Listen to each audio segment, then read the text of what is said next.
Glória a Deus. Glória a Jesus. Oremos em nome de Jesus. Pai querido, Pai amado, neste momento, Senhor, nós queremos te render graças, Deus.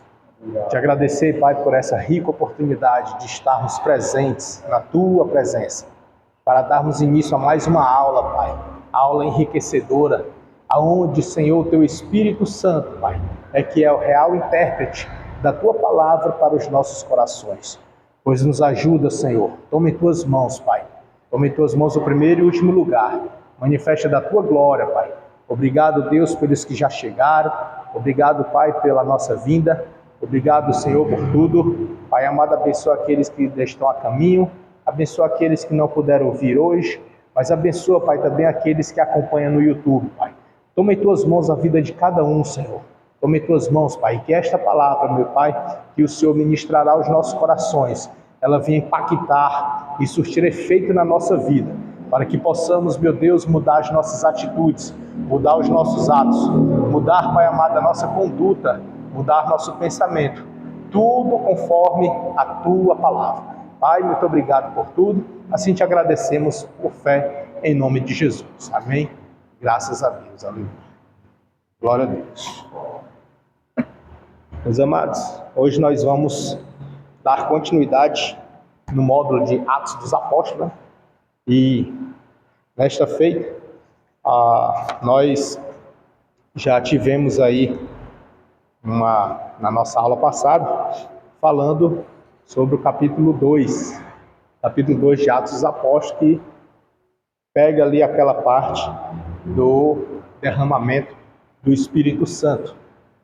E hoje nós iremos dar continuidade, porém nós falaremos aqui do nascedouro de uma igreja verdadeira, né? Que essa parte aqui na página 13, nós até já demos início na aula passada, todavia vale ainda ressaltar alguns pontos que ficaram abertos. E aí a gente vai hoje falar sobre ele e, ao final, caso dê tempo, a gente entra para as perseguições, né, que é da página 22. Tá certo? Então, antes de adentrar aqui na página de número 13 do nosso material, eu queria que, como continuidade e complemento da aula passada, nós falamos sobre a ação do Pentecostes, que foi um efeito que atingiu o mundo inteiro, né?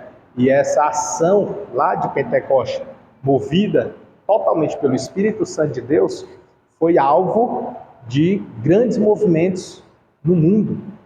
Por que não dizer, chegando aqui para nós, na América Latina. E passando pela América do Norte, nos Estados Unidos, mais precisamente na Rua Azusa, quando teve aquele movimento, que até a gente mostrou aqui o Seymour, que foi um dos precursores dali, chegou até nós. E aqui no Brasil, veio por meio de dois missionários, né, que é de conhecimento público e notório dos assembleanos, que é Daniel Berg e Gunnar Wing. Mas não foi apenas a vida deles, todavia foi a mensagem que eles pregavam. Essa mensagem, ela teve um endosso do Espírito Santo. E este mover, ele foi de tal modo que pessoas foram alcançadas, né? Então, o mover do Espírito que teve lá no Pentecostes, cerca de quase 2000 anos depois, ainda continua fazendo efeito. E este efeito, ele deve também alcançar a nossa vida. Então, para isso, nós estaremos estudando também ainda um pouco sobre este efeito. E aqui no Brasil, começou lá em Belém do Pará, depois foi para o Rio de Janeiro, chegou no Ceará, e no Ceará nós temos aqui a pessoa do missionário ou pastor Adriano Nobre de Almeida. Ali está Adriano de Almeida, Nobre de Almeida, Adriano Nobre de Almeida. Lá em 1914, quando ele esteve aqui no Ceará pregando sobre este mover do Espírito Santo e o batismo com o Espírito Santo e sua evidência no falar em línguas, e pessoas foram também batizadas. E aí nós tivemos uma mulher, né, que foi batizada, e outras pessoas foram batizadas aqui no nosso Ceará, no solo cearense. Inclusive tem um livro, eu trouxe na aula passada, está no vídeo aí, está na aula 2, eu trouxe na aula passada um livro sobre fragmentos do pentecostalismo, fragmentos do pentecostalismo. E este livro, ele foi compilado por um cearense, um historiador cearense.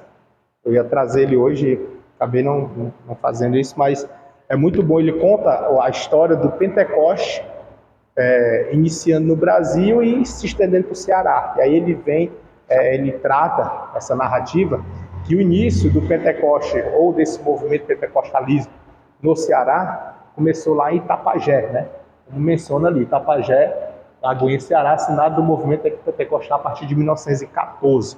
Então, desde essa data, que teve ocorrido após a ministração ali com o pastor Adriano Nobre de Almeida, e pessoas sendo batizadas, marcou a evidência e a notoriedade deste movimento, né, da ação do Espírito Santo. Feito isso, eu queria botar só naquele outro slide lá das festas, só para a gente entender, e queria fazer o fechamento desta aula. Eu ia mostrar sobre as festas judaicas. Nas festas judaicas, temos 7 festas judaicas. Tá? 7 festas judaicas. Estas festas, 7 festas. Essas festas, elas têm as suas datas, todas na Bíblia, definidas na Bíblia. Tem as suas datas, o seu objetivo, e tem a sua cerimônia, a maneira de se comemorar, a forma de se comemorar e o porquê de se comemorar. E aqui está um pouco pequeno, mas está bom, dá para ler. Aí as 7 festas judaicas, temos aqui o seu aspecto nas festas, seu aspecto histórico, seu aspecto profético e seu aspecto pessoal. Nessas festas, a gente vai observar que o Pentecostes, ele ficou exatamente no meio, como sendo o centro e o marco. A gente vai ver ali, a primeira festa é a Páscoa, a segunda festa, dos pães asmos, a terceira festa, das primícias, né? Aí a quarta festa, Pentecostes, e a quinta festa, das trombetas, a sexta festa, da expiação, e a sétima festa, dos tabernáculos. Cada um tem o seu momento histórico, tem o seu marco, cada uma tem o seu teor profético, e cada um tem também a sua singularidade pessoal, ou o seu sentido pessoal. A gente pode ver ali que da Páscoa é um memorial. Tem lá, tratando lá em Êxodo 12, vai falar sobre a libertação, né? Vai trazer a simbologia da libertação do povo hebreu, estava preso em cativeiro egípcio e foi liberto. A gente vai ver esse contexto histórico, aquela narrativa. Também temos ali a festa dos pães asmos, em Êxodo 13, tratando sobre esta aflição, sobre a aflição do povo. Vem também a festa das primícias, onde era comemorado e apresentado os primeiros frutos da terra, da colheita. O pessoal plantava e colhia o primeiro, dedicava-se ao Senhor e entregava-se no templo. E era uma festa que ainda continua, né? Depois vem a festa de Pentecostes, que era a festa memorial de gratidão. Está lá em Deuteronômio 16 e Êxodo também 20. Posteriormente vem a festa das trombetas, simbolizando também a libertação, a festa do Yom Kippur, que é comemorada ali por volta no mês de outubro. Alguém tem a Bíblia pentecostal, Bíblia de Estudo Pentecostal? Não, né? Na Bíblia de Estudo Pentecostal, ela traz o calendário, mostrando lá essa sequência, essa ordemzinha, e traz também a simbologia, e menciona também sobre essa festa do Yom Kippur, no mês de outubro até o décimo dia do mês. E vem também depois a festa da expiação, simbolizando o juízo, o dia do juízo, e por fim a festa do tabernáculo, no seu contexto histórico, que é também da libertação, memorial da libertação. A gente percebe que a festa de Pentecostes, ela tem o seu efeito profético exatamente na simbologia do Espírito Santo. A gente percebe também que ela está entre as 7 festas, por exemplo. Ela está exatamente no meio. Se a gente pegar aqui a festa 1, a Páscoa, a 2 dos pães asmos, a 3 das primícias, a 4 a Pentecoste, e aqui Pentecoste vou deixar só pontinho aqui para a gente ver que é o meio, a 5 das trombetas, a 5, a trombeta, meio feio aqui esses 5, a 6 da expiação, e a 7ª dos tabernáculos. 7, tabernáculo.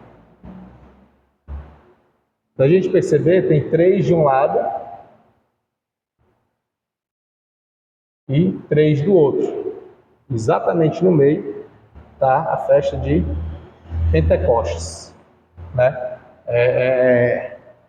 Trazendo para nós o entendimento de que seja o marco, o divisor, o período transitório, né, do período da antiga aliança para a nova aliança, sendo que esse período, esse marco, ele tem ali, como a gente pode ver, na sua aplicação pessoal, nesse aspecto pessoal, ele traz a ideia de que seja o momento em que é a era do Espírito Santo. Para quem tem o entendimento dos dispensacionalistas, a gente vai ver que existem as dispensações ou as eras. E nessa linha sobre as eras, teve a era do Messias, que está muito relacionada aqui, e a era do Espírito Santo. E aí há quem acredite que hoje em dia, né, hoje na teologia moderna, Pai do Senhor, a teologia moderna aqui para a gente, pós século XX, que no século XX houveram várias definições, e agora no século XXI, classificou-se mais uma nessas eras, que é a era da igreja. Então, tivemos aí algumas eras, aí teve a era do Messias, que foi o período em que Cristo esteve operando, humanamente falando, aqui na Terra. Depois, ele entrega esse período lá no Pentecoste, 10 dias depois da sua assunção aos céus. Aí vem a era do Espírito Santo e, consequentemente, a do Espírito Santo, aliás, simultaneamente a do Espírito Santo, inicia-se também a era da igreja. E aí, por essa linha até um pensamento teológico, né, a sistematização teológica para isso, tem-se que nós estamos desde Atos na era da igreja. Lembrando que ela é uma era que atua simultaneamente, vou botar aqui, simultaneamente com quem? O Espírito Santo.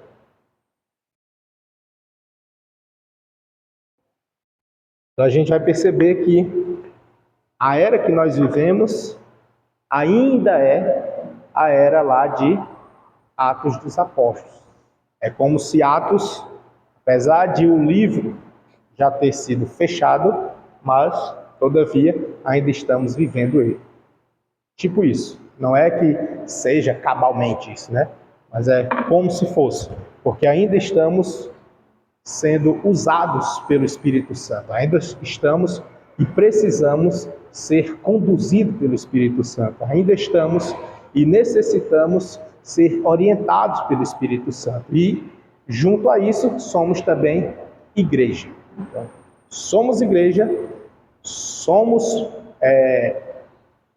templo e morada do Espírito simultaneamente. Então, neste período, nós temos agora uma grande, imensa missão e responsabilidade diante do mundo e com a vontade divina, que é pregar a palavra agora não mais somente como ouvintes ou experimentados, mas como portadores da presença de Deus.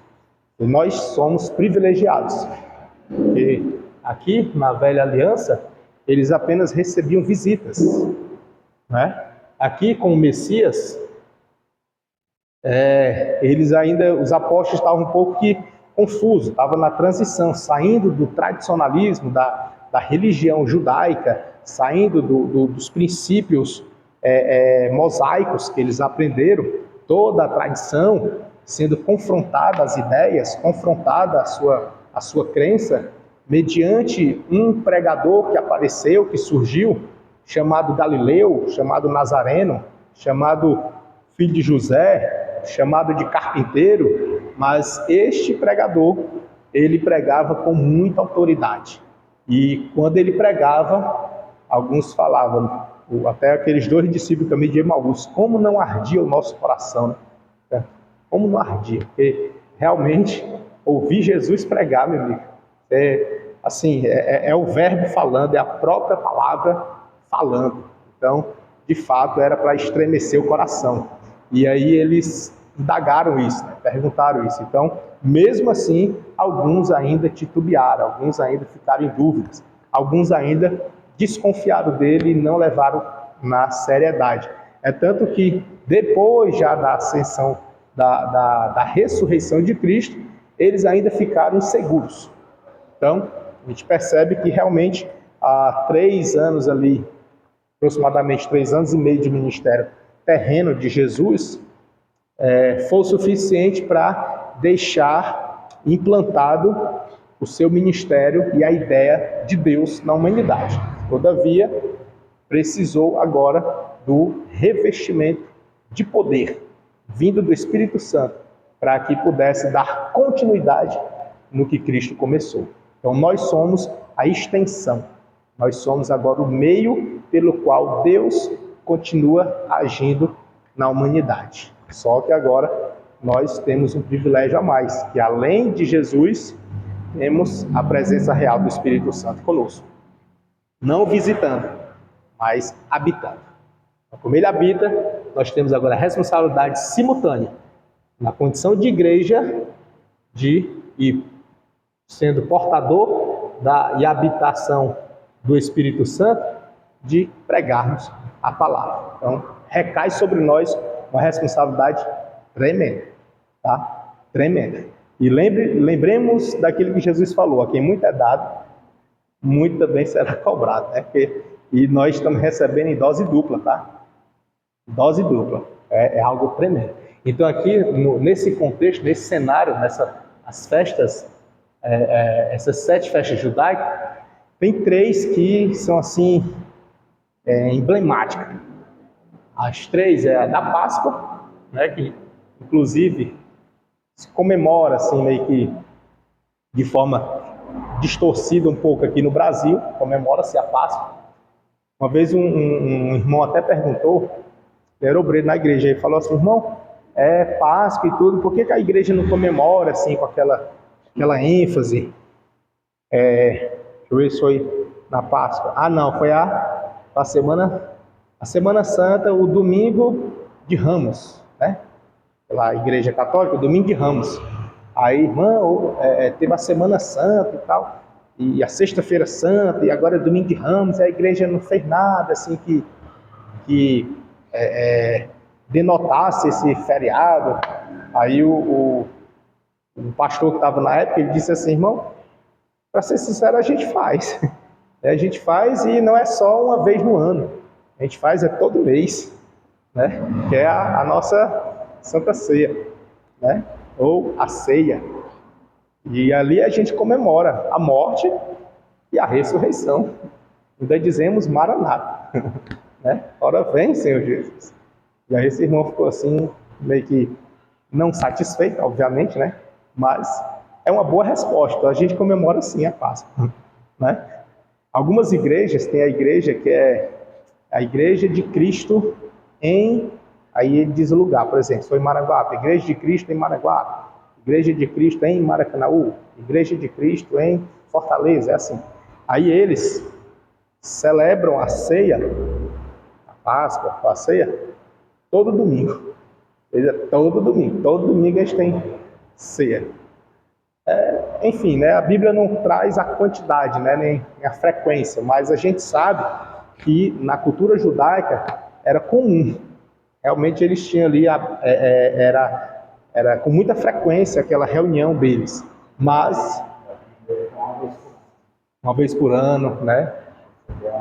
CCB. Obrigado, viu? Os TJ também, uma vez por ano. Então, e aí nós adotamos mensal, né? E aí, se a gente for olhar ao pé da letra, Jesus ele não determinou quantidade. Paulo também, que vai falar da ceia, também não determina quantidade. Então assim, e aí, tá certo ou tá errado? Deve-se fazer semanalmente, anualmente, mensalmente, ou como deve fazer, né? Então, assim, não tem uma quantidade estabelecida na Bíblia. Como não tem a quantidade, a ideia é seguir o que Jesus falou. É fazer isso em memória de mim. E aí Paulo, ele reforça isso, né? Tem que fazer consciente, analisando. Então, o importante é isso. A quantidade não influencia muito. O que é um termo determinante é a ideia, a motivação pelo qual está fazendo. Não se pode fazer de forma ignorante, de maneira ignorante, ao ponto de desvalorizar todos aqueles símbolos, e nem de forma demasiada, né? Com glutonarias, como o Paulo diz, né? O que tem fome, come em casa. Como era feito na igreja de Corinto, né? Então é assim, não é com aquela... um pega um pão todinho, o outro pega uma garrafa de vinho, não é isso. É só para fazer memória, né? Só para fazer memória. E os elementos são aqueles, né? Pão e vinho. Ah, irmão, mas tem igreja que trocou o vinho por... Teve uma que trocou por chá. Teve outra que trocou, tem uma que é na África, salvo engano, que trocou o pão por bolacha. Então, assim, algumas vão trocando. E aí, irmão, não é só símbolo? Não tem problema. O que vocês acham? Como estudantes de teologia, tem problema trocar o símbolo? É só símbolo? Tem ou não? Tem. Mais próximo. Mais próximo. Exato. Né?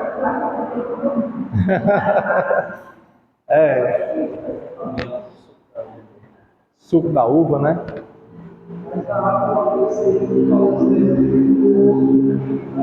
Pela dificuldade.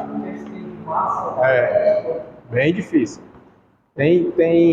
Exatamente. Tem um ponto, outro ponto também que entre discussão é se o pão deve ser com fermento ou sem fermento. O nosso, por exemplo.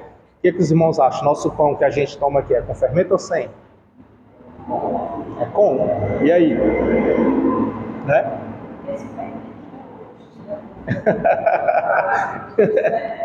É outro tipo, né? É sem fermento. Ali, ó. Os asmos, né? Então, assim, se a gente for analisar... Quer ver outra coisa que a gente também faz bem diferente? Né? Que outra coisa que faz bem diferente é a forma, porque na época era partido. Partia e dava para o outro, outro partia e dava para o outro, partia, era assim. Porque essa é a ideia. O que é que está escrito no texto? Diz assim, que este é o meu corpo, que é o quê? Partido. Por quem? Por vós. Esse partido por vós, no grego, ele vai dar a ideia de que é você que está partindo. É você que partiu ele. Foi por sua causa. Entendeu? Partiu nesse sentido. Então, assim, quando o pão já vem partido, não foi você. Mas, para nós aqui, não está muito longe, porque foi um representante nosso, foi um líder espiritual nosso que partiu, né? Às vezes é pelo quadro de obreiros que parte ali. Por isso que aqui ainda tem a tradição de lavar as mãos, vai lá e parte o pão, né? Vai rasgando ele, parte. Então, assim, tem algumas coisas que, se formos olhar para nós, a gente também vai ver que precisa de alguns ajustes, né? Outra coisa também que é tradição judaica e que a gente também não adotou é que o vinho, ele é compartilhado do mesmo copo. É uma taça e vai passando de mão em mão. Ou seja, o que chama aqui no Ceará, no Nordeste, chama de subejo, né? Aí cada um bebendo o subejo do outro. Entendeu? A gente também não faz, né? A gente é individualista, né? Cada um tem o seu próprio copo. E assim, tem igrejas que tem o ritual da troca, né? A troca, assim, a gente vê que não tem na Bíblia, assim, né? Assim como não tem o individualizar do copo. Então, assim, percebamos que existem vários pormenores, mas a ideia é o quê? Em memória de Cristo. Essa é a ideia. Ah, irmão, então eu posso me reunir em casa. E aí, irmãos, pode? Pode, mas vai depender da situação. Se a sua região não tem igreja, está impossibilidade de ir, não há problema de fazer em casa. Mas se você tem a oportunidade de congregar, aí já não é certo. Correto é na congregação. Entendeu? Então, assim, Deus ele é muito, vou dizer assim, muito compreensivo, né? Por doença, perfeitamente, bem lembrado, né? Então é isso, tem irmãos que estão doentes, já idosos, pessoas que estão impossibilitadas de se deslocar, a igreja vai lá e faz, né? Eu já celebrei muito, né? Eu até ficava um pouco chateado, porque o irmão que ia comigo, o obreiro, era um presbítero, aí ele celebrava, ele marcava ali 5, 6 irmãos para a gente dar ceia numa manhã. Aí a gente ia na casa de um, chegava lá, participou, vamos tomar ceia. Aí cantava aqui a primeira estrofe do hino e já celebrava a ceia, terminou, acabou, vamos embora. Não cantava nem o hino todo, era só a primeira estrofe, aí dava o vinho. Aí cantava a segunda estrofe, dava o pão, aí encerrava. Nem cantava o hino todo, aí eu ficava meio indignado com aquilo, né? Porque eu falava, por que a gente não faz direitinho? Eu digo, não, irmão, se ele quiser direitinho, tem que ir para a igreja. Aí mas se a gente veio fazer, vamos fazer com excelência, né? Vamos fazer direitinho também. E aí, não, irmão, mas não dá tempo não, não sei o quê. Tava o quê? Ia muito com ele, não era? Pronto. Então assim, é só para a gente ver as modalidades, né? O jeito. Para esse irmão que recebeu em casa, nesse estilo, cantando só a estrofezinha, serviu ou não? Serviu. Porque o objetivo é o quê? Em memória. Em memória de quem? De Cristo. Esse é o ponto principal. E quanto aos símbolos, pode substituir o vinho? Pode substituir o pão? E aí? Aí faz como diz o irmão. A depender da situação, por exemplo, regiões, né, que não tem, regiões assim, muito críticas, não tem como chegar lá, não tem pão. Vinho, então, só foto. Então, assim, aí nesse caso, pode fazer lá o que for, em memória de Cristo, lembrando do sacrifício dele, lembrando da ressurreição dele, anunciando até que ele venha, aí, tranquilo. Mas isso é o quê? Um caso excepcional. É regra? Não.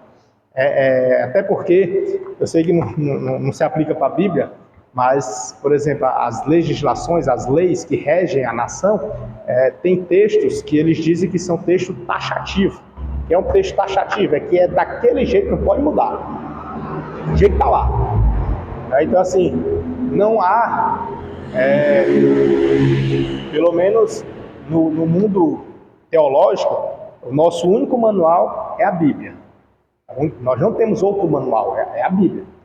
Algumas igrejas, algumas convenções, elas têm o seu estatuto. E aí no estatuto vai estabelecer as regras, o manual de como interpretar a Bíblia. Interpreta-se texto tal, desse jeito, texto tal, é daquele jeito, assim, algumas. Isso é bem raro, tá? Bem raro mesmo. Pouquíssimas tem. Então, mas as que tem, fazem isso. E aí você tem a Bíblia e o estatuto, para estar ali basilando, né? Mas nós não temos, assim, tem um estatuto, mas ele não trata sobre essas coisas doutrinárias. Ele fala de uso e costume. Nosso estatuto ele fala de uso e costume, não fala doutrinário. Então, assim, como não tem, fica só a Bíblia. Então, se fica só a Bíblia, o próprio texto para nós é o que vale. E aí, se o próprio texto é o que vale, entra aquele pensamento. A Bíblia, ela é taxativa. Só que eu não posso levar para a literalidade.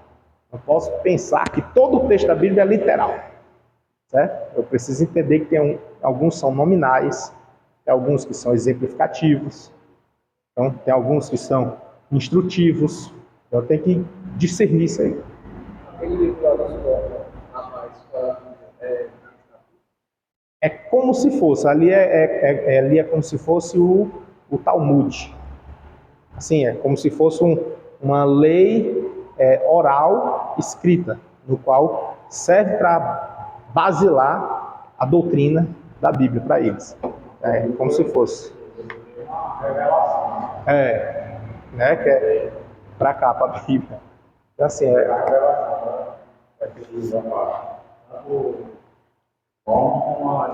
adventista, os dois, né? E Então é isso. Então, para a gente compreender as 7 festas judaicas, né? O Pentecoste, ele está dentro da festa. Foi uma festa assim extraordinária, onde reúne pessoas do mundo todo. Inclusive a gente, quando chegarmos lá no módulo de pneumatologia, a gente vai voltar de novo para esse assunto, já para trabalhar sobre aquela questão das nações que estiveram lá e que ouviram na sua própria língua. Então, ali mostra que tinham várias pessoas de vários lugares do mundo naquela ocasião, naquela festa. Essa era uma festa, um marco. E este marco foi o ápice, por isso que a gente pode até dizer que foi a plenitude dos tempos. Foi aqui, a aparição de Cristo foi exatamente na plenitude dos tempos, onde o mundo se concentrava ali. Assim, a concentração estava lá. Poderia ter sido, assim, na ótica humana, histórica, poderia ter sido no helenismo, na época de Alexandre o Grande.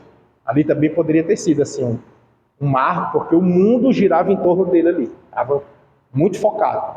Mas aí, aprove a Deus passar aquele período, os Macabeus, passou aquele período dos Ptolomeus, aí chegou até o período herodiano e vem para Cristo, né? Chegou em Cristo. Então, assim, não deixa de ser ainda a plenitude dos tempos, o ápice, o momento exato da aparição de Cristo. É um momento assim muito peculiar, escolhido por Deus para manifestar o seu poder. E ali manifestou o derramamento do Espírito Santo como forma corpórea, visível dos outros, como línguas repartidas como de fogo, né? Foi um marco, e daquele dia em diante,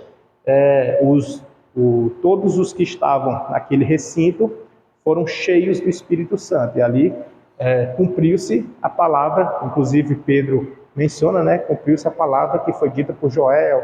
E aí ele traz aquela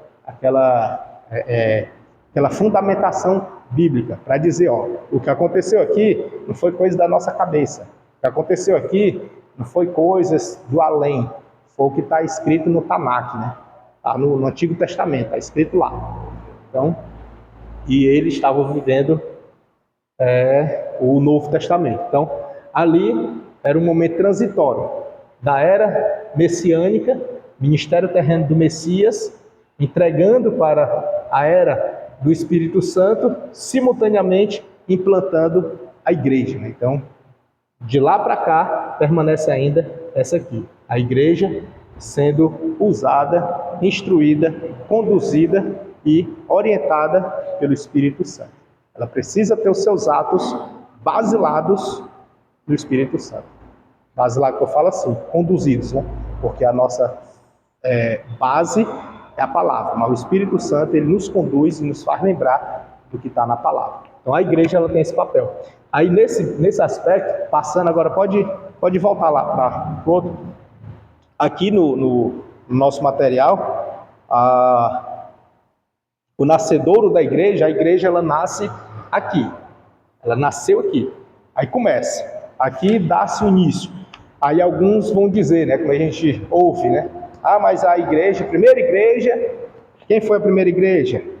Aí diz, católico, catolicismo. Não é assim que o pessoal fala, não? Ou não? Não foi, não. Não foi. Até porque na época ela nem igreja era. Não era nem igreja, era império. Era império e ela não tinha religião definida. Porque lá na região da Judéia era o judaísmo. O judaísmo que predominava ali. Tanto que tinha os partidos. Aí tinha os partidos fariseus, os essênios, os zelotes, partidos, religiões partidárias que faziam parte do Sinédrio, inclusive. Então tinham voz lá dentro. É igual os partidos políticos de hoje, mas que temos lá representações evangélicas, assim também era no Sinédrio.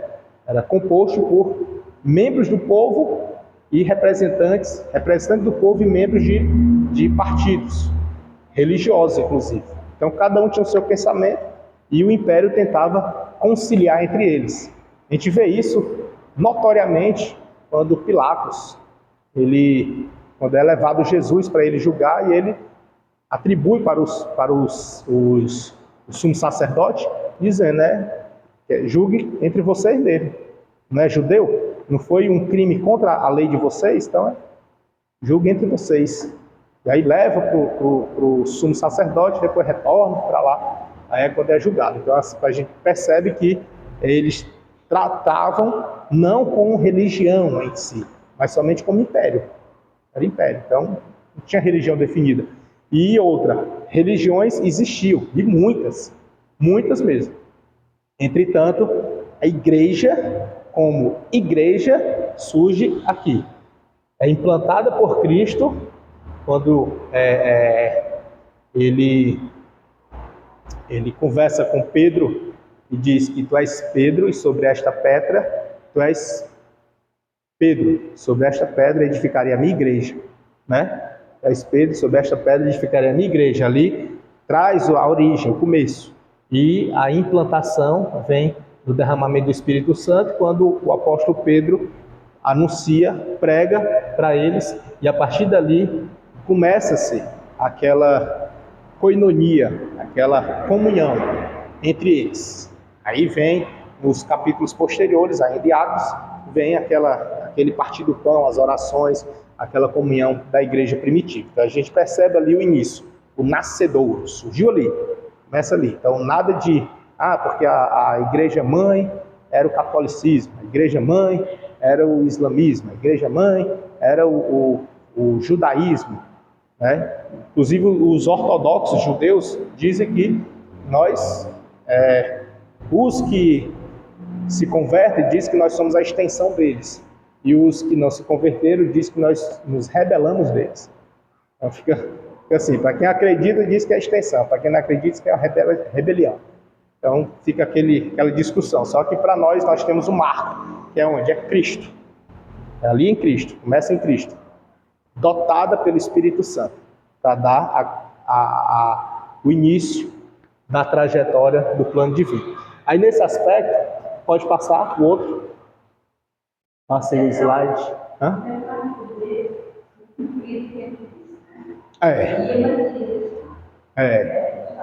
Ele ia rogar ao Pai para que enviasse.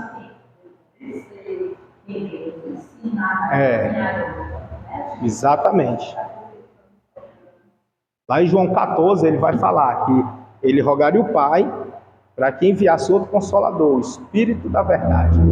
E ele diz que esse Espírito ele nos faria lembrar das coisas que ele falou, né? Então assim, ele deixa bem claro isso. E João 16, né? João 16, 8, ele vai falar que quando ele vier, né? Quando o Espírito vier, ele convencerá o homem do pecado, da justiça e do juízo. E traz até o papel dele, né?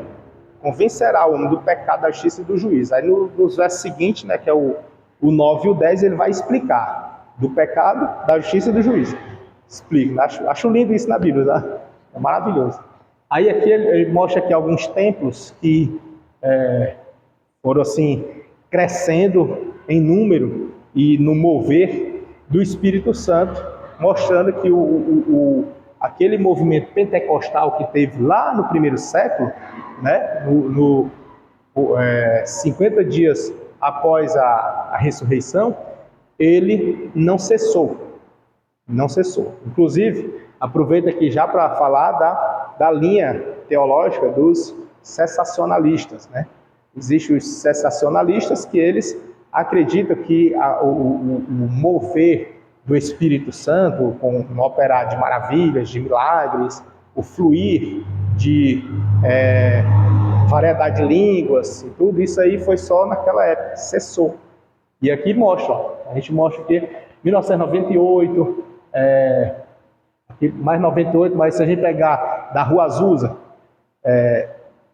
1909 e 1911 aqui no Brasil, 1914, se eu não me engano, aqui no Ceará. Então assim, a gente vê que vários anos no século passado aconteceram, ou seja, quase 2000 anos depois ainda continua acontecendo. Então, cessou ou não? Não cessou, né? Acontece na minha vida e na sua vida ou não? Acontece, né? Por exemplo, eu mesmo sou testemunha viva de um milagre físico, cura divina, né? Aconteceu na minha vida. E também do mover do Espírito Santo, né? Tanto na minha vida quanto através da minha vida. Então assim, continua, não cessou não, continua, né? Ainda continua. Eu acho que cada um aqui deve ser alvo de alguma coisa do Espírito Santo, né? Aí, sensacionalista aí já não entra, né? Pode passar, a gente vê igrejas lotadas, né? Templos grandes, lá na Coreia do Sul, São Paulo, são vários. Alguns falam assim, os críticos, a igreja não cresceu, ela inchou. Ela inchou, né? No olhar pejorativo, né? Mas quem garante que aquelas pessoas que estão ali não estão de fato com sede, com fome de Deus, buscando Deus? Quem consegue mensurar o seu grau de espiritualidade? Ou o seu nível de convertimento? Não dá para mensurar, só Deus consegue. Você pode ver um crente dando uns pulos dessa altura, gritando, falando em mistério, e achar que ele é super espiritual, e ele não ser. E pode ver o contrário, o irmão na dele, bem quietinho, na dele, fecha os olhos dele aqui, se concentra no alto, e o nível espiritual sei lá em cima. Então assim, não tem como mensurar, né? Não dá. Para você, uma pessoa cheia do Espírito Santo, você tem que ter a evidência, né? Nós temos primeiro uma vez, muita gente que ouve falar muito, mas não tem estrutura. Pronto, nós vamos falar dessa. Eu queria chegar. Se você ser usado por Deus, não precisa ser forrado por Deus. A árvore, foi o que Jesus disse, né? A árvore conhece pelos frutos. Quando está falando da igreja, a pessoa da rua, gosta muito bem, nunca tem muito próximo. Exato. Não tem um combate no coração. Os frutos do Espírito. Tem que ter, com certeza. Evidencia, né? Então é isso. Então a gente percebe aí que a igreja nasceu aqui, tá certo? Então onde nasceu a igreja? Alguns historiadores vão dizer que nasceu no dia de Pentecostes, que foi onde os discípulos foram assim impactados e de fato convertidos. Uns dizem que ele ainda não havia se convertido no período messiânico com Jesus. É tanto que Jesus até repreende, né, Pedro, quanto se converter, assim, quando? No futuro, né? Então, assim, não foi naquele momento. Apesar de Jesus ter direcionado a palavra, dirigido a palavra, dizendo assim, sobre esta pedra edificarei a minha igreja, mas ele não estava estabelecendo ela, dando origem a ela ali. Aí uns vão dizer que a origem dela foi aqui, no Pentecostes.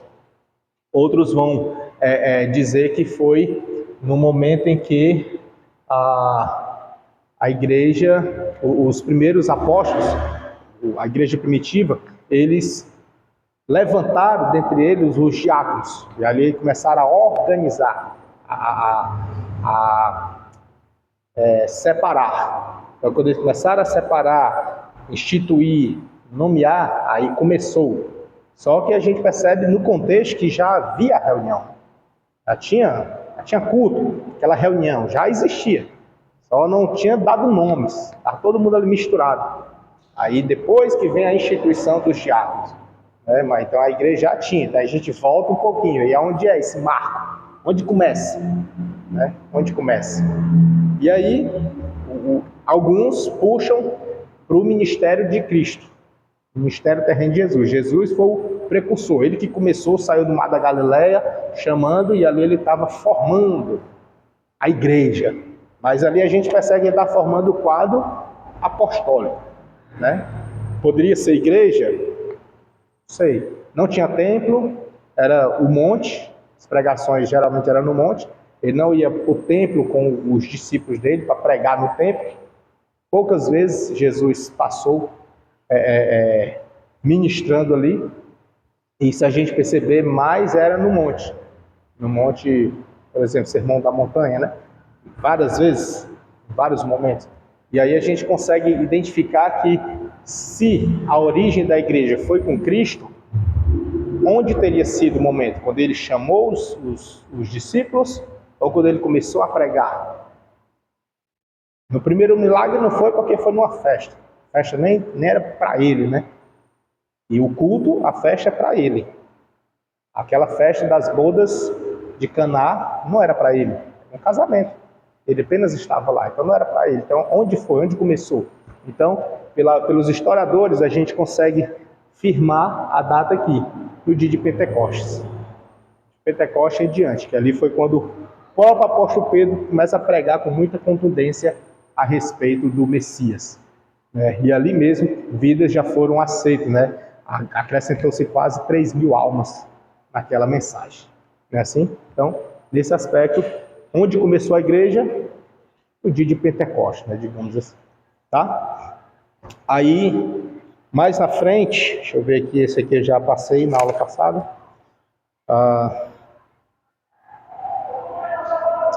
Deixar para...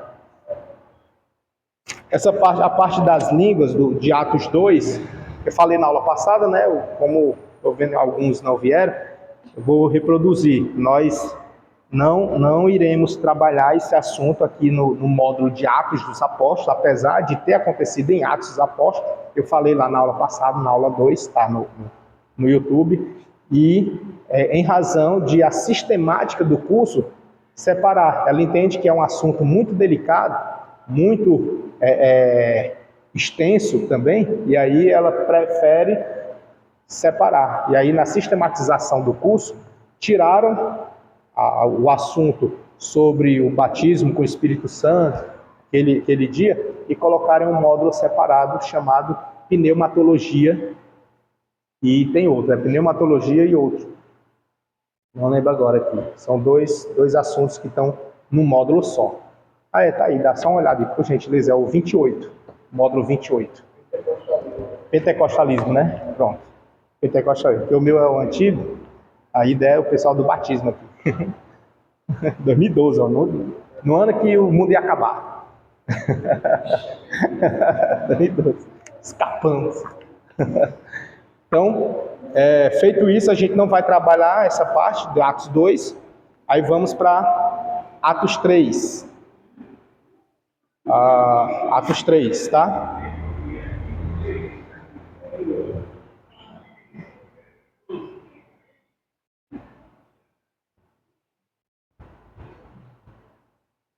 Antes de Atos 3, como eu estava falando, da igreja, a perseveração da igreja, vamos lá para a página 19.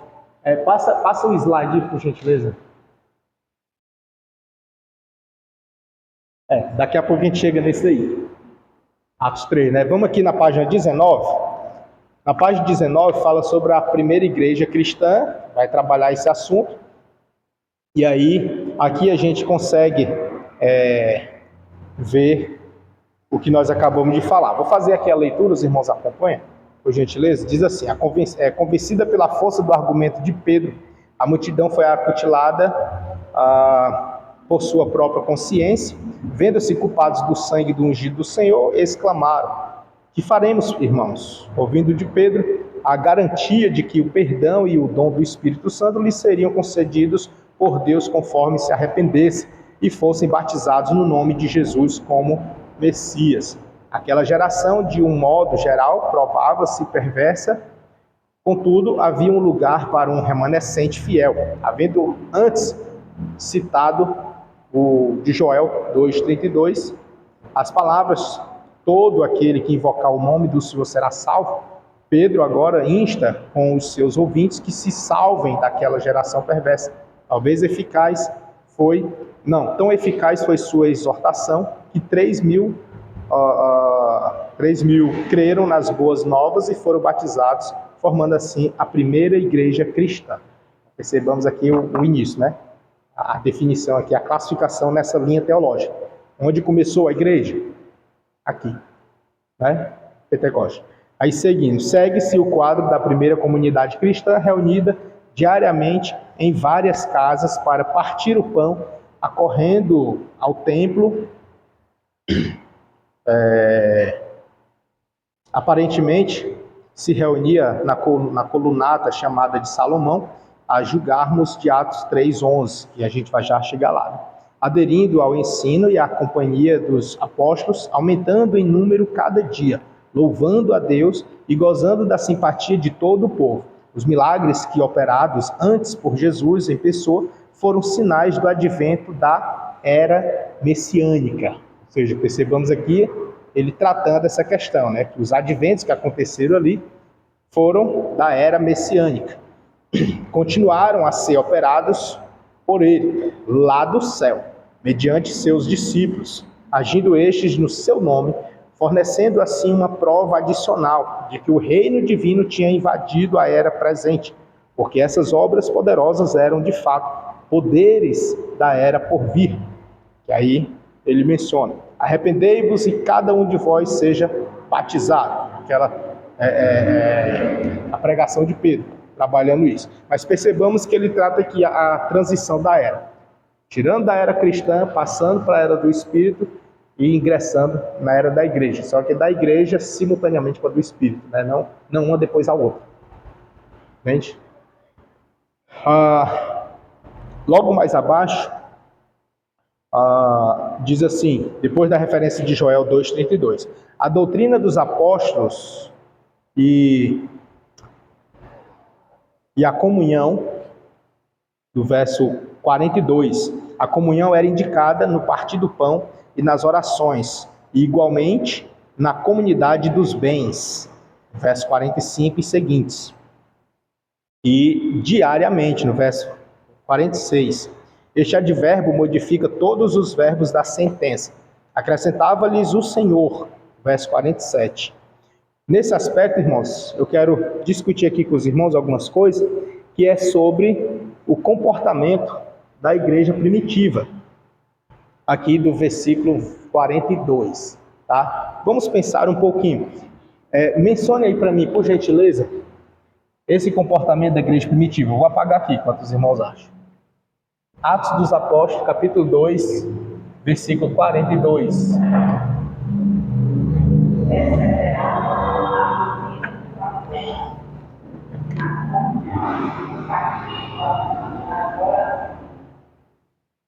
Perfeito.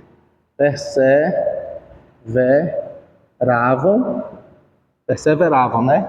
Percebamos que a palavra-chave aqui é perseverar, né? Perseverar. E no grego, naquela Bíblia, palavra-chave, ela tem o dicionário hebraico e grego, e no grego que ele traz lá tem vários outros sentidos, mas ela traz a palavra aplicada da Septuaginta do grego para cá é pros. Vou pegar essa aqui.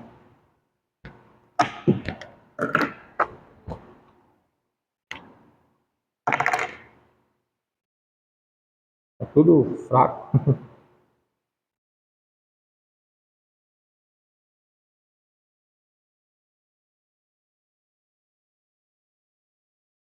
Tereo. Vem aqui. Proscartereo. É proscartereo. Ou proscartereo.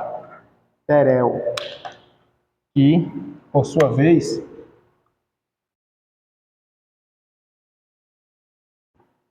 quer dizer constantemente.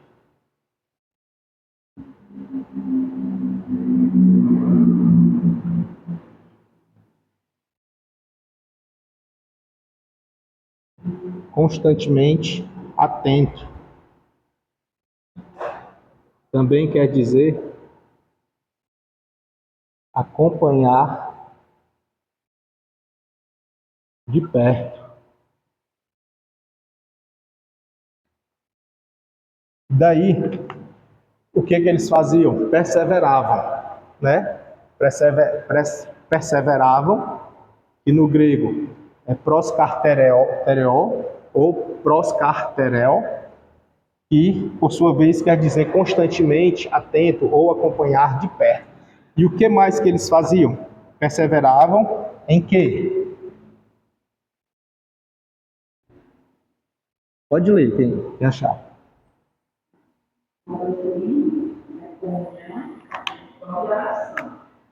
Na doutrina,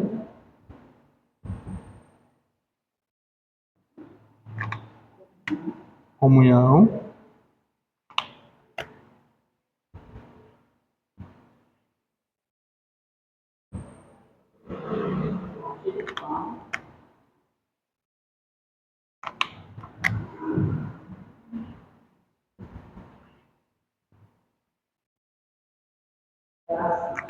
de orações, né? Orações, no plural, oração. Em singular? Plural.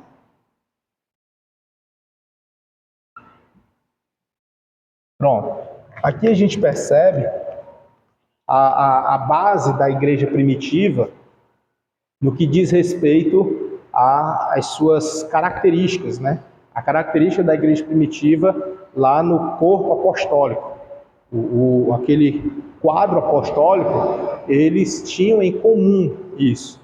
Eles tinham uma característica peculiar, que era essa: perseverar, ou seja, constantemente atento a isso, acompanhar de perto isso aqui. Então eles constantemente estavam atentos à doutrina, à comunhão, ao partir do pão e às orações. Eles estavam acompanhando muito de perto a doutrina, a comunhão, o partir do pão e as orações. Isso em comum entre eles. Só que tem um detalhe: isso era comum entre os membros da igreja ou só no quadro apostólico, só no corpo apostólico? A gente percebe em Atos dos Apóstolos que ele fala ali que era quem? Lê aí o texto, por gentileza. Atos, capítulo 2, versículo 42.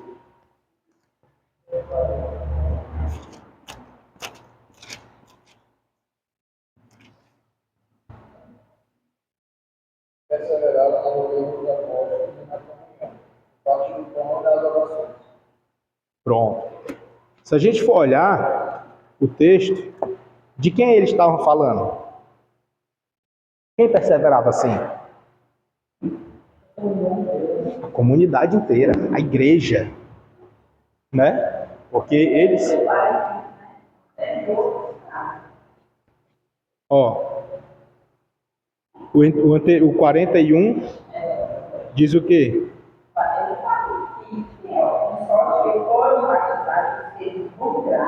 Aham. recebeu a sua palavra. Exato. E naquele dia pegasse para 3 anos e perseveraram com aqueles que assim, Exato. A igreja. Isso mostra o quê? Que às vezes nós aqui, no século XXI, a gente quer terceirizar a responsabilidade, o acompanhamento, a atenção devida nossa para com a obra. E a gente quer terceirizar e jogar tudo nas costas de quem? Ou do pastor, ou dos líderes, ou dos obreiros, né? Mas se a gente for olhar no texto sagrado, diz que é quem? Todos, né? Inclusive os novos convertidos, viu? Os novos convertidos estavam já inseridos aqui, ó, constantemente atentos. E a doutrina, a comunhão, a partir do pão e nas orações. E acompanhando o quê? De perto. De perto. Então, perseverar, porque se a gente falar, tem palavras assim, eu não sou muito fã, apesar de eu gostar e ter estudado, inclusive no bacharel a gente estudou grego e hebraico, os dois, e ultimamente eu estou fazendo uns estudos sobre grego, né, para falar, para fluir, que eu só sei o alfabeto. Até ensinei já para a Bianca, né? Ainda lembra ainda? Lembra? O alfabeto grego.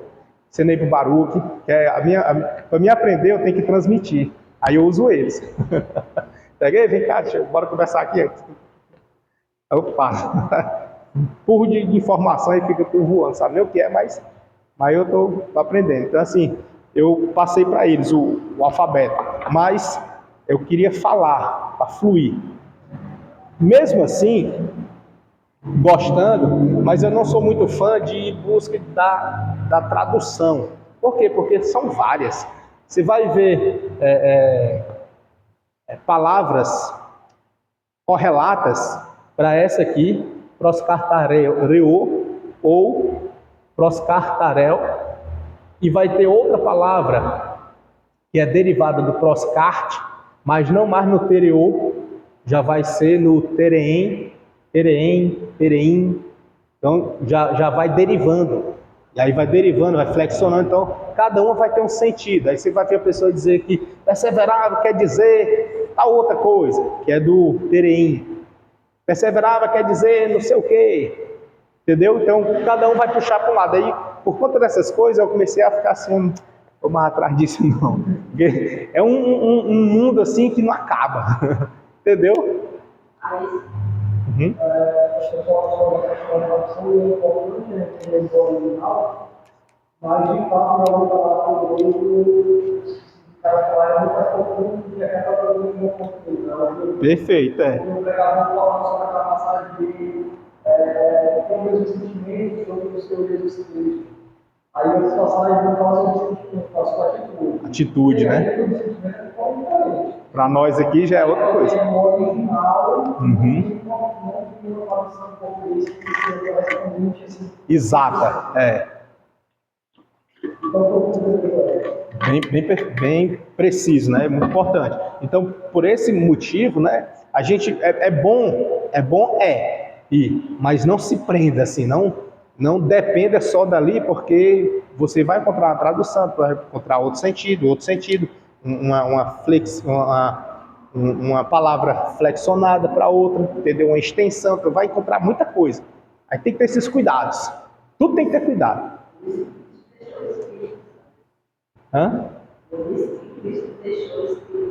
Para nos ajudar, né, a interpretar, fazer lembrar, entendeu? Nunca fuja da base, nunca, jamais. Se até uma tradução estiver lhe puxando muito para distante da base, abandone logo ela e volte para a base. E a nossa base é quem? Cristo, né? O nosso estudo, a nossa pesquisa, a nossa leitura, tudo tem que ser assim, ó. Cristocêntrica. Sempre, tá? Sempre. Nunca esqueça disso, nunca. Tudo tem que ser cristocêntrico. Ultimamente, principalmente agora no século XXI, tem puxado para o antropocentrismo. O homem está no centro das coisas. O homem já está em volta. A gente percebe isso aonde? Nos louvores. Muitos louvores botam o homem que eu falo é o ser humano, né? O ser humano no centro, né? O ego dele. Então a gente percebe isso. E a igreja, ela precisa entender a sua identidade e a sua importância e relevância.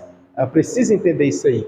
E a igreja primitiva, ela tinha isso. Ela perseverava. Aí quando se a gente falar perseverava só no nosso português, a gente vai entender o quê? Que eles não desistiam. Que eles sempre iam, né? Por exemplo, se a gente falar assim, não, eu persevero. Persevera é o quê? Não desistir para nós, né? Assim, o sinônimo, né? Persevera. Não, irmão, persevera é o quê? Não desiste. Só que para ele não. Persevera é o quê? É constantemente estar atento. É acompanhar de perto. Não está na questão de se eu continuo ou não. Não é isso. É estar lá constantemente, bem pertinho, acompanhando.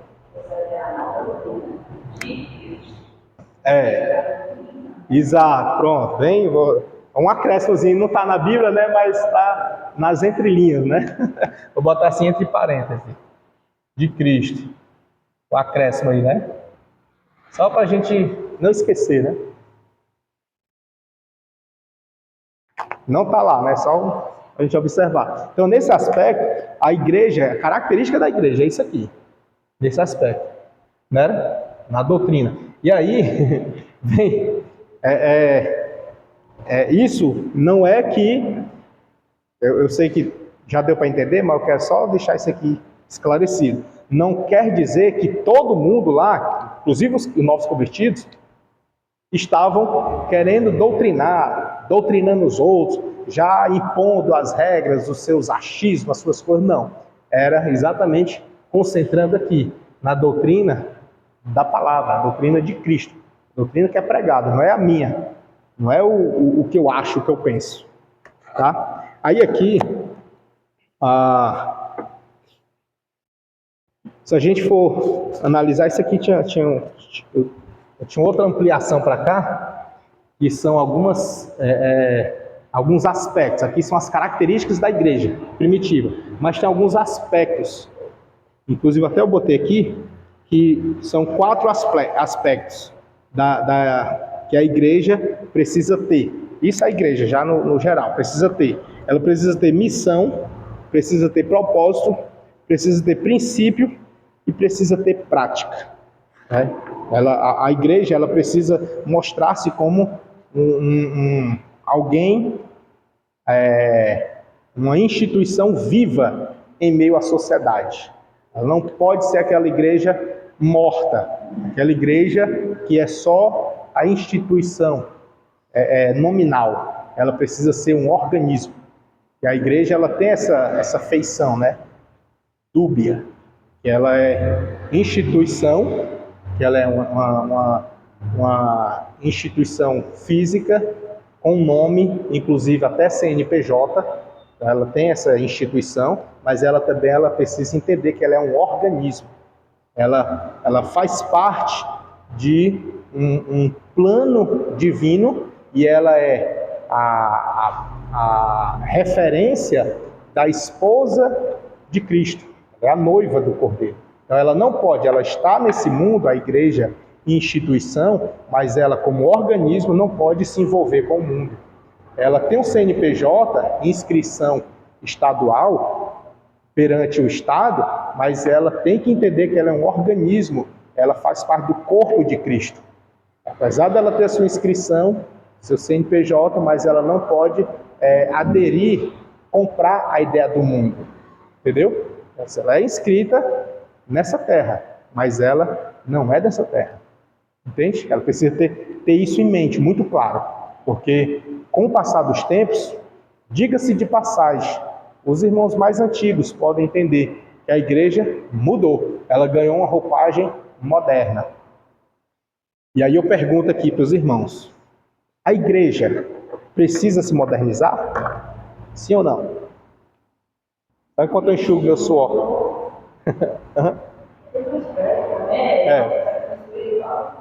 Exato. Pronto. Aí a gente precisa entender qual igreja estamos falando? Aí, seu aspecto institucional ou organismo? Institucional, sim. Organismo, não. Até porque ela não é ultrapassada. Ela é atual. Como organismo, ela nunca é do passado. Ela é atualizadíssima. Ela vive a sua novidade de vida todos os dias. Como organismo, né? Como instituição, precisa. A igreja antigamente não tinha cerâmica, não tinha retroprojetor, né? Para a gente ver os slides, não tinha câmera para a gente assistir no YouTube, entendeu? Isso tudo é modernizar, né? Modernizar. Porém, é instituição. A placa, bota o nome lá fora, as luzes, é instituição. Alguns botam alguns exageros, né? É falar.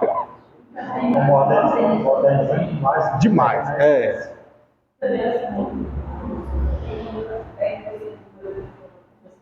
Uhum. É. É. E eu tenho todo lá, eu como jovem, né? Nada faz sentido.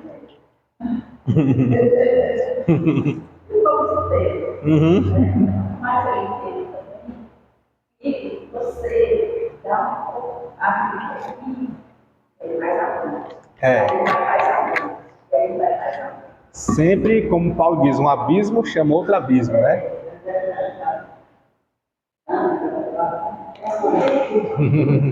Isso é verdade. Então tem que ter esse cuidado, né? Tem que equilibrar as coisas, tá? Vamos adiante. Aí agora a gente entra lá pro capítulo 3 de Atos. Agora a gente precisa entender que os discípulos, eles não eram mais as mesmas, não tinha mais a mesma mentalidade que eles tinham quando estavam andando com Cristo. Agora eles estavam o quê? Revestidos de poder, ousados. Pedro agora pregando com muita propriedade, não estava mais aquele Pedro sanguíneo que a gente entende que ele era. Então ele não estava agora, ele estava pregando ali com propriedade, falando do Messias. E isso mostra agora o quê? Um outro nível de espiritualidade, como se a gente chamasse hoje de maturidade espiritual. Agora parece que ele ganhou maturidade espiritual. Parece que ele era meio que menino na fé e agora ele estava vivenciando a sua maturidade espiritual. E com o efeito do Espírito Santo na vida dele, refletindo na veia, eles vão ao templo e o templo está ali, ó. Tem até uma maquete aí. E esse templo, meus amados, lembra que nós estivemos lá nas aulas de geografia, ou foi intertestamentário ou foi geografia, que a gente viu sobre a vez que o templo foi destruído, e depois Herodes, ele mesmo sendo um homem mau, perverso, mas ele entendeu que ele não era digno de construir, de ser sacerdote. Então ele chamou um judeu ainda mais para ser sacerdote. E ele reformou, fez uma restauração no templo. Aquele templo lá de Ageu, que foi derrubado, ele fez uma restauração, né? Ageu restaurou o templo, construiu, mas depois foi destruído. Aí Herodes reconstrói, né? Herodes. Então nessa época de Herodes, aí tá aí, ó, a maquete. Esse templo já é do templo dentro da maquete da simbologia do templo de Salomão, todavia reformado por Herodes, tá? Aí aqui, nesse templo, tem a porta, acredita-se muito que seja essa da frente, a porta chamada Formosa, né? Nesse templo de Herodes. Tiveram algumas outras portas, e aí a porta Formosa, tá aí a setinha do slide. E nessa porta, colocava-se um coxo lá. E esse coxo, segundo a Bíblia, ele era um coxo desde o ventre, né? Desde o ventre. E esse coxo, ele estava lá pedindo esmola. E nós entendemos que quando Jesus estava palmilhando essa terra, ele talvez tenha passado por esse coxo. Não dá para imaginar, não. A Bíblia não fala, mas Jesus ia no templo, né? O coxo era mais velho do que ele. O coxo tinha cerca de 40 anos de idade, né? Jesus morreu aos 33 anos. Então o coxo era mais velho que ele. Então, quando Jesus já era adolescente, o coxo já era maiorzinho. E é desde nascença, não se sabe se botaram ele quando criança ou já adulto, mas botavam ele lá. E já ele tinha 40 anos, cerca de 40 anos de idade.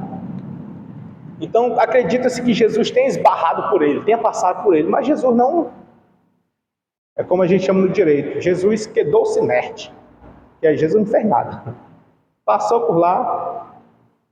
Aí tem até um pregador, é o pastor Gesiel Gomes, já ouviu falar? Não, é pregador antigo, os pregadores da década de 80, 90, mas eles ainda continuam pregando, ele tem 80 anos já, ele, mas prega bem.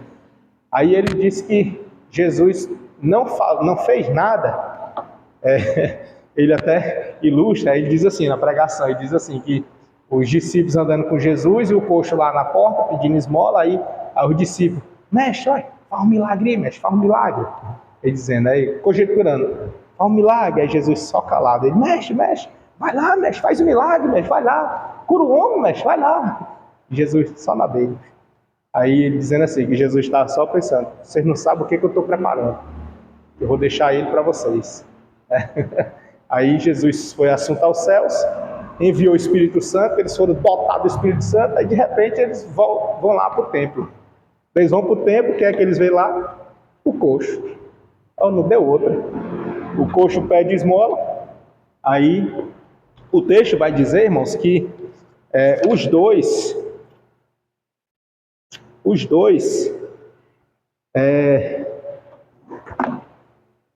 eles olham para o coxo. Deixa eu ver aqui o verso 4, né?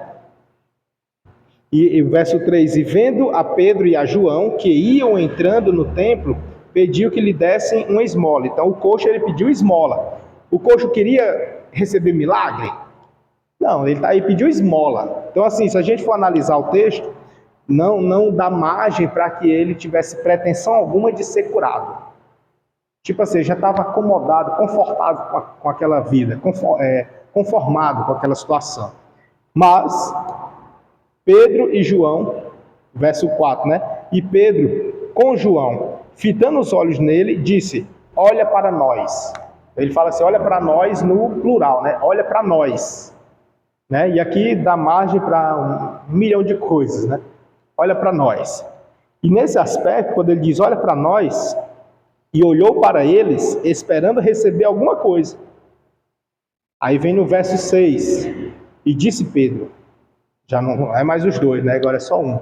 Aí a gente vê aqui, eu posso apagar aqui já não? Pode apagar, né?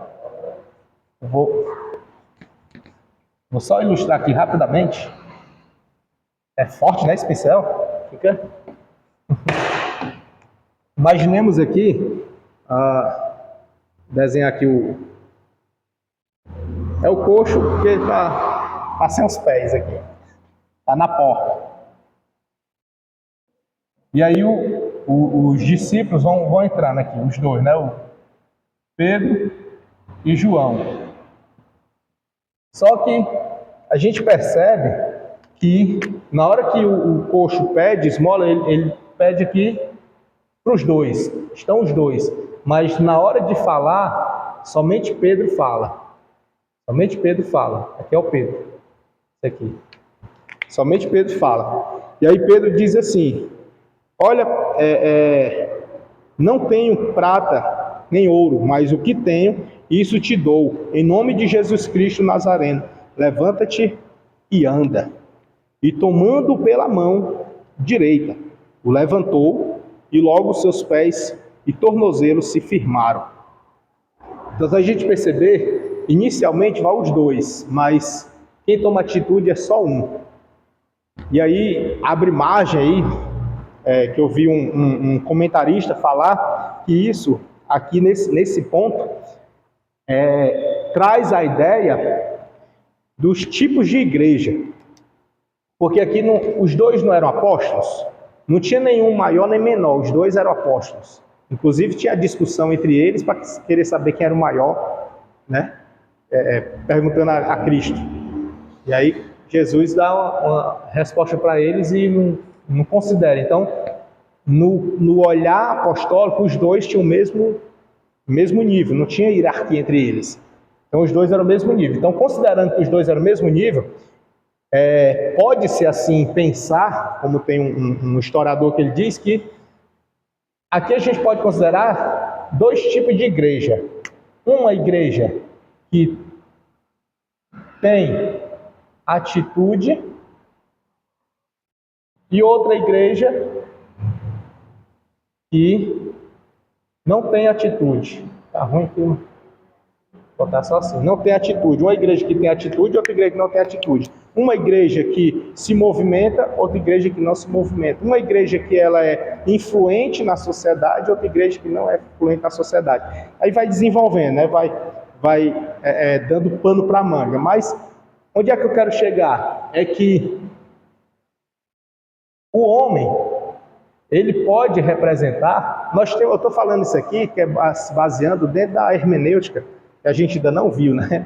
A gente ainda vai ver, mas tem uns princípios lá da hermenêutica que a gente considera como sendo o O e K. O e K. É o princípio da observação. Você vai no texto, observação. A gente precisa observar o texto, natural. Aí vem a interpretação.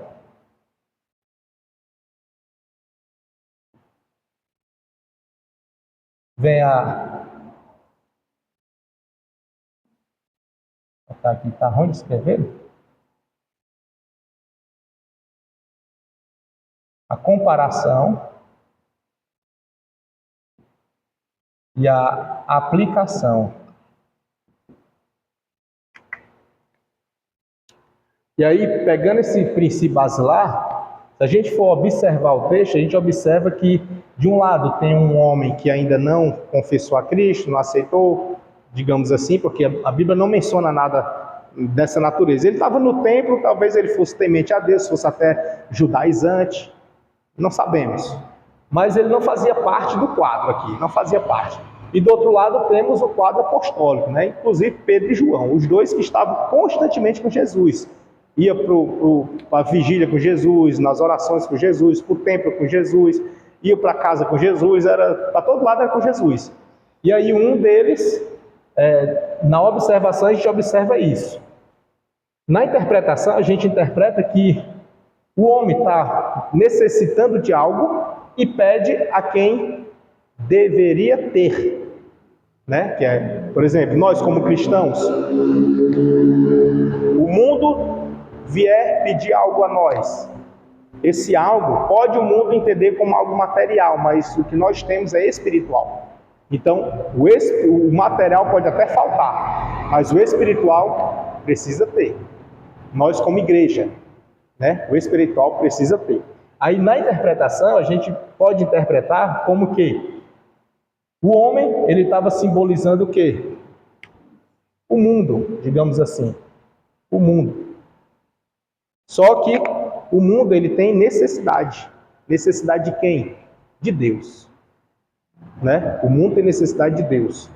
Aí, nesse aspecto de Pedro e João, o mundo olha, considerando a igreja, olha para a igreja e pede.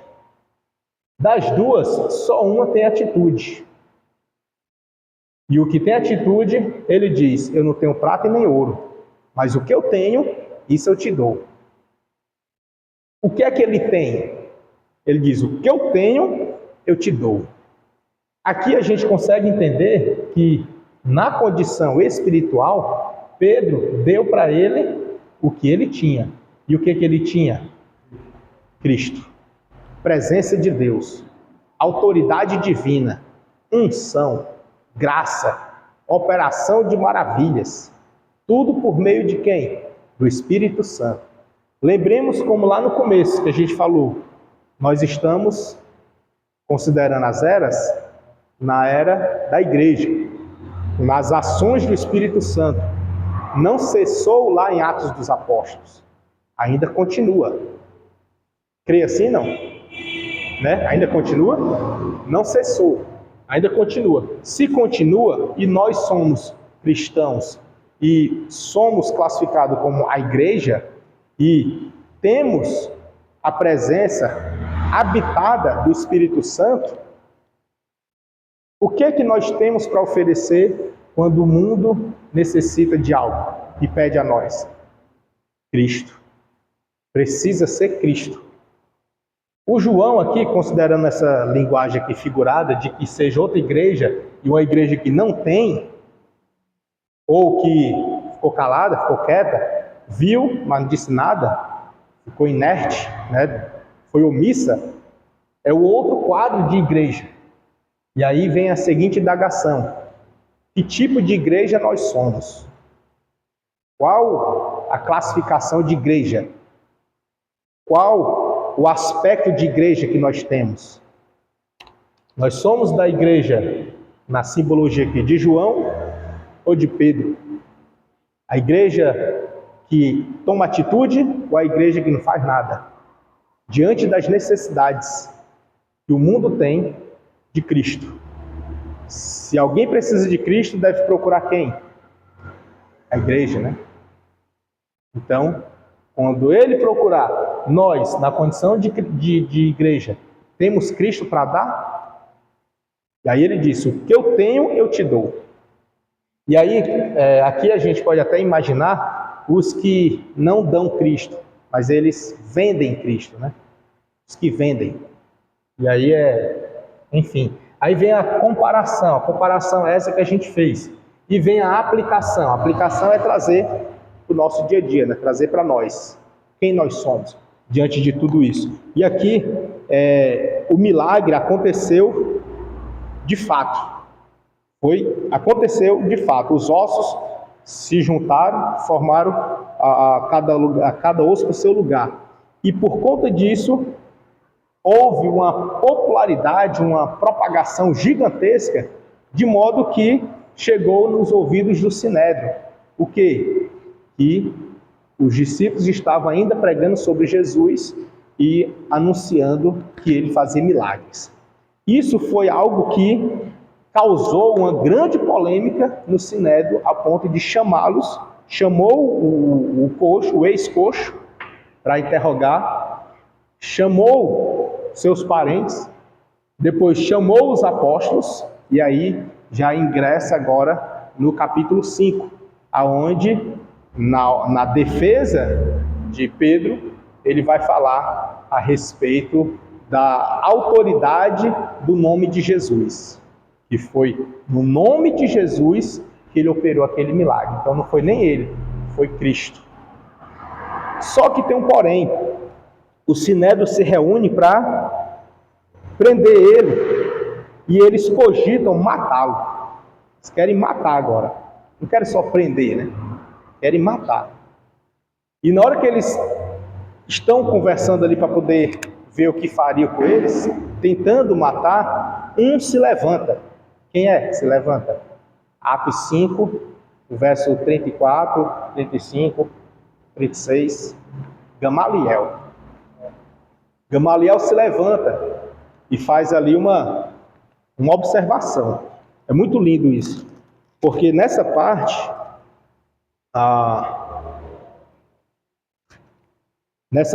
de Gamaliel, ele traz uma mensagem muito linda, que ele diz assim, ó: mas levantando-se no conselho um certo fariseu chamado Gamaliel, doutor da lei, venerado por todo o povo, mandou que por um pouco levassem para fora os apóstolos. E disse-lhes: varões israelitas, acautelai-vos a respeito do que haveis de fazer a estes homens. Né? Acautelai-vos.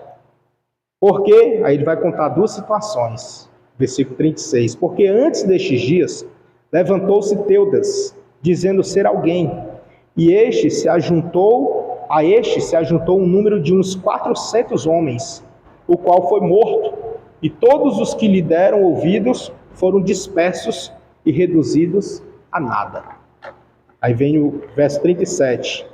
Depois desse, é a segunda situação que ele vai falar. Depois deste levantou-se Judas, o galileu, nos dias do alistamento, e levou muito povo após si, mas também este pereceu, e todos os que lhe deram ouvidos foram dispersos. Aí o versículo 38 é onde ele vai declarar: e agora digo-vos, dai de mão a estes homens. Na minha fala, dai de mão. Na de vocês tem alguém diferente? Não? Alguma que é diferente? É o 38. Capítulo 5, versículo 38. Não façam nada na tua? Qual é a tua tradução? NA. Obrigado. Não façam nada, né? Dai de mão, aqui na minha, né? A corrigida. Dai de mão, ou seja, não façam nada, né? A estes homens. E deixai-os, porque, aí vem o mistério, isso aqui foi revelado por Deus, viu? Porque se este conselho ou esta obra é de homens, se desfará. Se for de homens, ó, não é duradouro, vai acabar, né? Se desfará, ao versículo 39. Mas, se é de Deus, não podereis desfazê-la, para que não aconteça serdes também achados combatendo contra Deus. Feito isso, eles concordaram com ele, né? Foi. Meteram a pena. Mas a trama era para matar. A trama era para matar, eles queriam matar. E Gamaliel levantou-se e era um ancião, muito respeitado. Gamaliel, irmãos, ele era nada mais, nada menos do que neto de Hilel. Filho de Simão e neto de Hilel, né? Hilel era uma escola teológica que tinha, muito conhecida, né? Muito respeitada. Na verdade, eram duas escolas, vem a memória agora, né? Eram duas escolas, era a escola de Hilel e Shammai.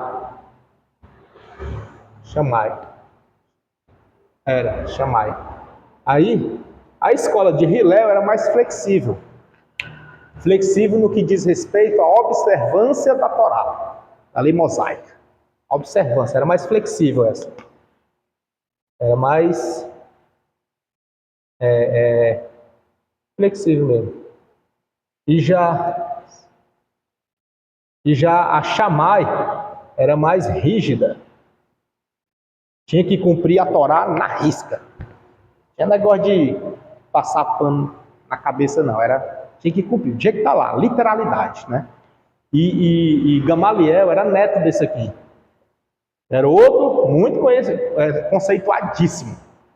Era neto dele, já tinha o respaldo do avô, né? E ele também era muito sábio. Aí pronto, aí fecha chave de ouro. Então, Gamaliel, ele tinha esse respaldo histórico. E quando ele fala, foi Deus ali que usou da boca dele, porque aí livrou os discípulos e eles puderam continuar pregando a palavra. E aí vem para o capítulo 6, onde vai instituir os diáconos. Mas, só voltando aqui um pouquinho, eu quero também apontar aqui com os irmãos, discutir um pouco sobre a história de Ananias e Safira. Meio polêmica, né? Mas só para a gente discutir um pouquinho sobre ela. Do coxo, a prisão dele, a ressurreição de Jesus, o acontecimento.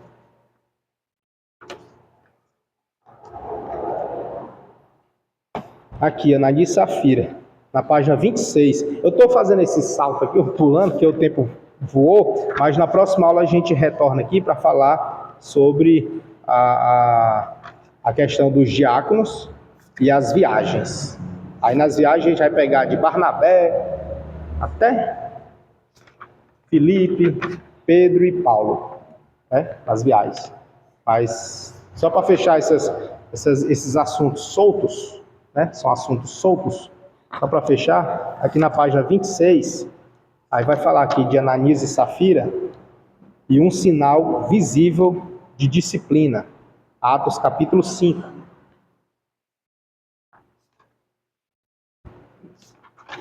O que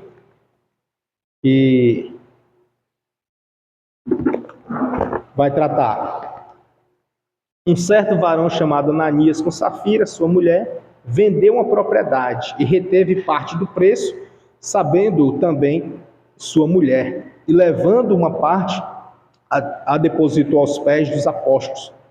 Disse então Pedro a Ananias: porque encheu Satanás o teu coração para que mentisses ao Espírito Santo e retivesses parte do preço da herdade, guardando-a não ficava para ti, e vendida não estava em teu poder? Porque formaste este desígnio em teu coração? Não mentistes aos homens, mas a Deus. Né? Só até aqui para a gente entender. Já vai? Pai do Senhor, viu? Deus abençoe. O irmão tá trabalhando hoje também? Ah, não, tá de folga, né? Glória a Deus. Aí, nesse texto, irmãos, um texto muito conhecido, de Ananias e Safira, tá aí até, eles cometeram alguns pecados, né? Quais foram os pecados de Ananias e Safira? Para a gente saber o objetivo. Tá aí no slide já, né? Pode ler. Ó, cobiça. Isso. O que mais?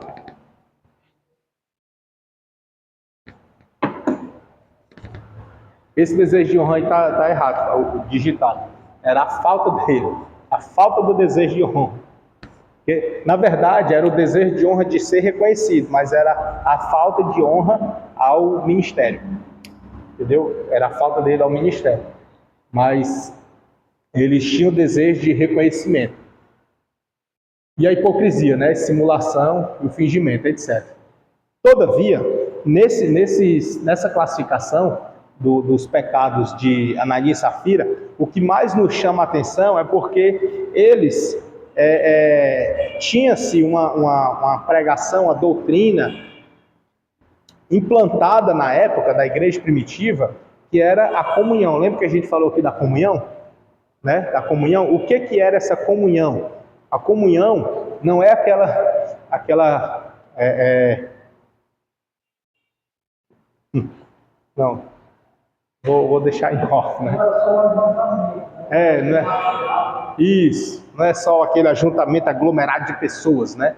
Mas tinha o compartilhamento do que era seu. Tipo assim, não tinha nada que fosse seu de modo egoísta, é meu, somente meu.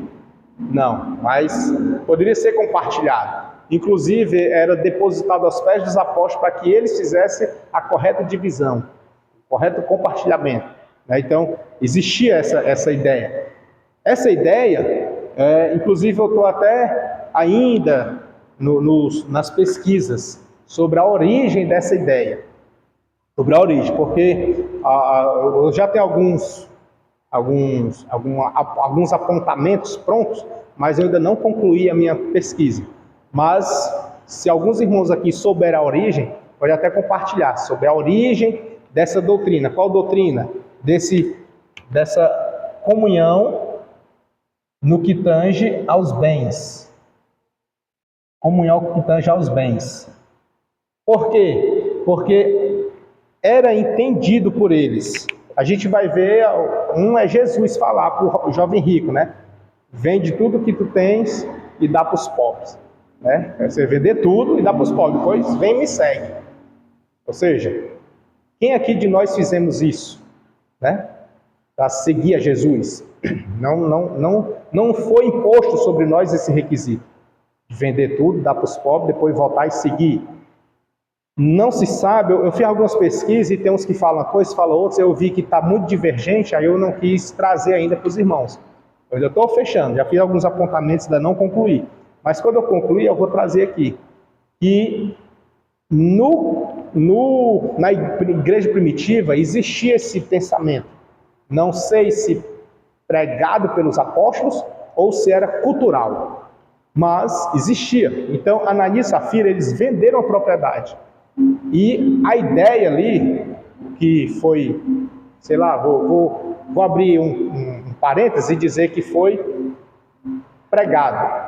Ou foi anunciado, ou era de consentimento de todos, que vendesse e entregasse tudo. Não era para ter nada, era para entregar tudo. E aí essa entrega não era uma ordenança apostólica, ministerial, mas era voluntária. E eles tinham essa liberdade, venderam e, como Pedro disse, se ficasse contigo, não era teu, né? Ele diz, versículo 4, guardando-a, não ficava para ti, e vendida, não estava em teu poder, né? Ou seja, aqui mostra que a igreja não havia exigido isso, né? E mostra assim, só que tem uma leva de gente que dizia que era não sei se os da teologia da prosperidade, enfim, eu ainda não concluí. Obviamente que eu sou inclinado por essa daqui, né? Obviamente, né? Mas eu quero concluir para depois trazer. Eu não gosto de trazer sem ter fechado ainda, não. Mas é só trazer aqui para os irmãos também pensar junto comigo. Essa questão de vender tudo e deixar lá aos pés dos apóstolos, essa questão, Pedro repreende eles e diz, se tu vendesse, não era teu. Se tu retivesse, não era teu também. Então, por que deixou Satanás colocar no teu coração isso? Satanás, irmãos, o significado da palavra é adversário. Então, ele é o nosso adversário. É ele que coloca a dúvida em nós, é ele que coloca a confusão em nós, para que nós possamos o quê? Desviar, errar, pecar. Entendeu? Tem coisas que nós que somos tendenciosos por conta do pecado original. Mas tem coisas que é seta maligna. São setas, são coisas que você... Quem aqui não conhece alguém que não tinha nada, ou não tem... Eu tinha amigos assim, no meu hall de amigos ali, quando eu tinha 17 anos, 18 anos de idade, tinha um colega meu que ele, quando estava desempregado, era muito amigo nosso, andava para todo lado, mas quando ele arranjava emprego e recebia o salário dele, ele isolava todo mundo.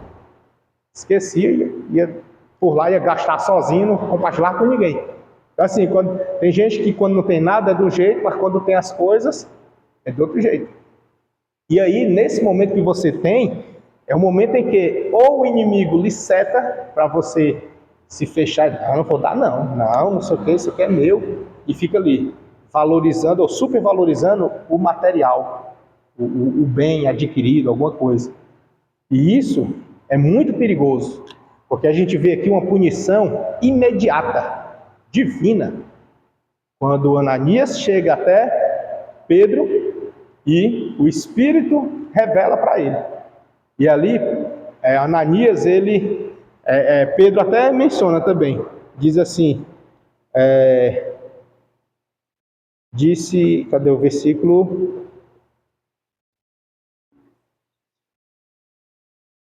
Aqui, versículo 4 ainda, ele diz assim, porque formaste este desígnio em teu coração, não mentistes aos homens, mas a Deus. Ele estava mentindo para quem? Para Deus. Não era? Ou seja, o negócio era dele, foi ele que vendeu, era dele a propriedade, ele vendeu, recebeu o dinheiro, mas combinou com a esposa, nós vamos entregar só uma parte, a outra parte a gente vai guardar. E vamos dizer que foi por esse valor aqui, ou seja, era o valor da metade. Digamos que ele tenha vendido, trazendo aqui para a nossa época, dizendo que ele tenha vendido por 100 mil, uma propriedade lá, 100 mil. Aí ele diz, nós só vendemos por 50. E tá aqui, trouxemos todinho. Por 50. Entendeu? Foi tipo isso que ele fez. Vendeu por um preço e apresentou outro, dizendo que era tudo. Aquele outro ali era tudo, só que não era. Percebamos que é uma coisa simples, né? Só assim, não, tá aqui, eu vendi por isso, tá aqui, todinho. Não, é isso aqui. Só que não era. Aí ele estava fazendo o quê?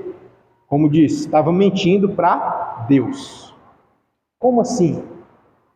Por conta daquilo. Isso aqui era o quê? Era o dízimo dele? Era uma oferta? Era um depósito? O que era isso? E por que ele estava mentindo para Deus?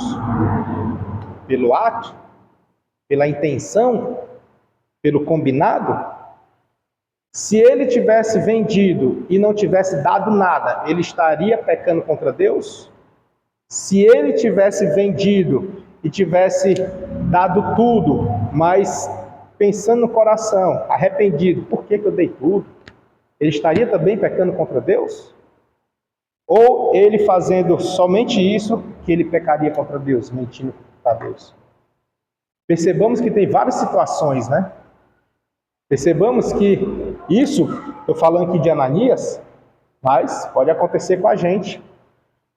Por exemplo, trazendo aqui, como aqui ele está depositando tudo aos pés dos apóstolos, era costume da igreja na época, quem tivesse as suas coisas, vendesse.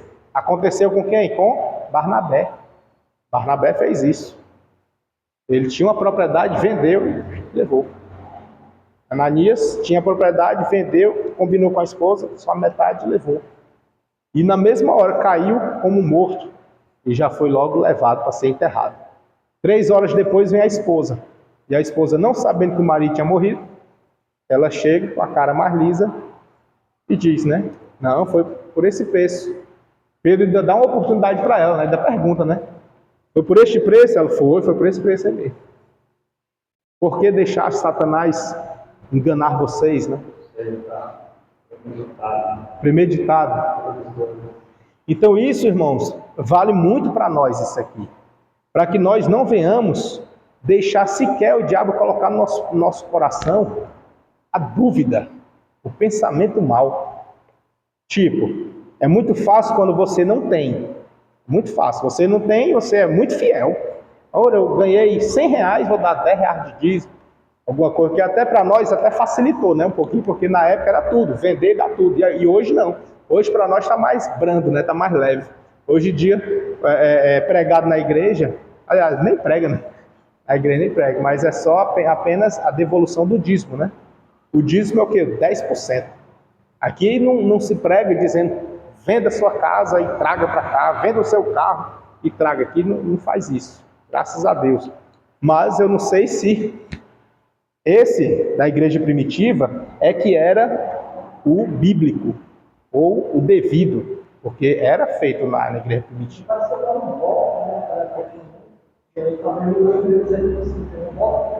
E não cumpriu, né? Aham. Pois é, eu ainda estou apurando, mas se os irmãos também acharam alguma coisa?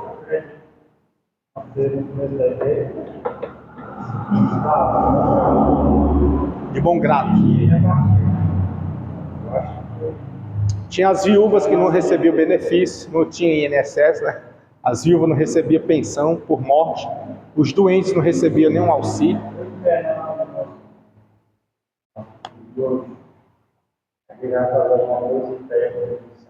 Uhum.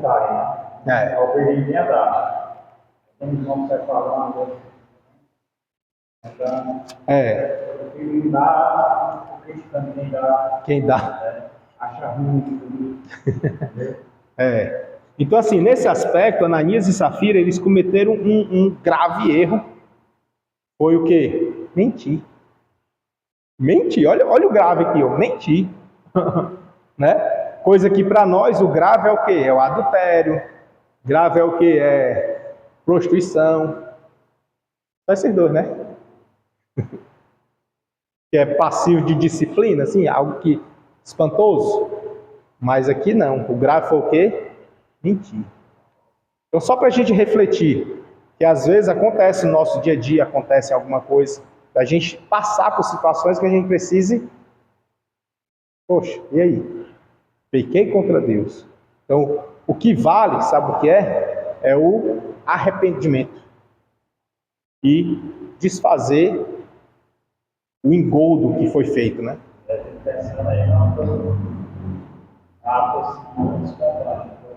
Foi premeditado. Exatamente. Foi combinado entre marido e mulher. Isso. Exato. É tanto que poucas horas depois, Pedro pergunta a ela, e ela confirmou. Pedro foi sábio, né?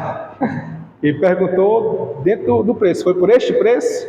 Ele diz, né? Ó, levantando-se os jovens, cadê? Passando um espaço de quase 3 horas, entrou também sua mulher, não sabendo o que havia acontecido. Versículo 8. E disse-lhe Pedro, dize-me, vendeste portanto aquela herdade?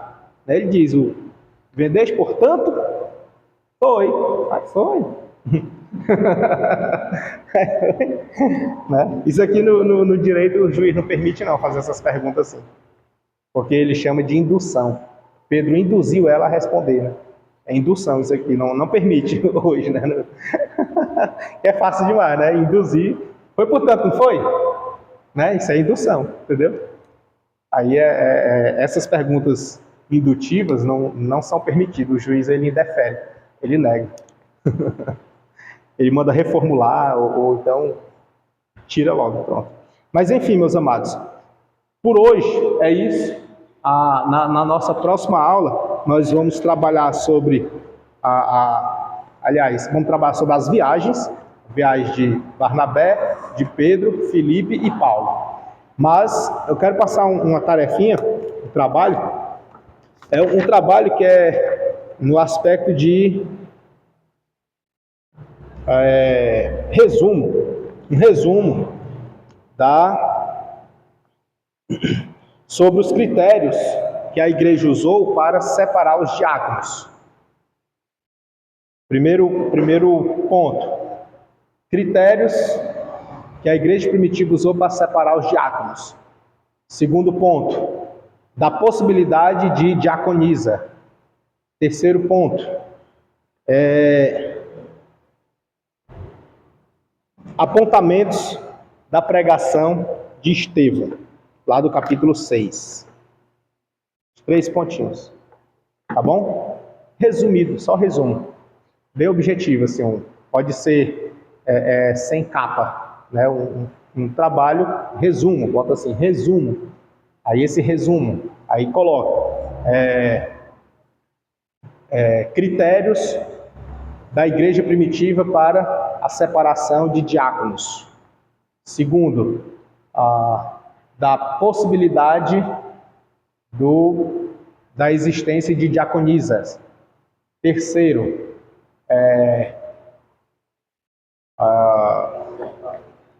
apontamentos, lá no capítulo 6, apontamentos da pregação de Estevão. Tá? Esses 3 pontinhos, que aí quando vocês retornarem com esse trabalho, a gente já ingressa nas viagens. Fechou? Qualquer coisa, fica no vídeo, né? Vai ficar no vídeo, vai ficar gravado. Aí você roda lá e pega lá o que ficou, né? O trabalho em si. Certo? Alguma dúvida, algum comentário? Algum apontamento? Então vamos encerrar. Vamos ficar de pé, a gente orar.